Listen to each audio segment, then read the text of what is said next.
Lajme, aktualitet, argëtim, horoskop, telenovela, showbiz, të gjitha në Metropol.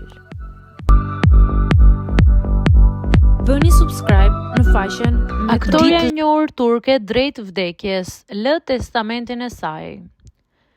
Nebahat Çere, ylli i kinematografisë turke, e njohur edhe si mbretëresha e elegancës, ka zbuluar për herë të parë se ka frikë nga vdekja. Aktoria, e cila është 64 vite karrierë, kujtoi skenën e vdekjes së nënës sultanesh, roli i saj në serialin Sulejmani Madhërisht, dhe u shpreh se nuk mundej fare ta shihte më si skenë. Kam frikë nga vdekja, nuk mund ta mposht, nuk shkoj dot as në Vareza. Kjo është arsyeja pse nuk shkova as te nëna ime e ndjer për herë të fundit. 81 vjeçarja tha se ka ndërmarrë një hap për ta pranuar dhe ka nënshkruar testamentin e saj. Dua që çdo kusht të jetë i qetë pasi unë të largohem nga kjo jetë. Doja që gjithkusht ta dinte kush është, që të mos ketë ngatresa dhe mos të luftojmë pas vdekjes time.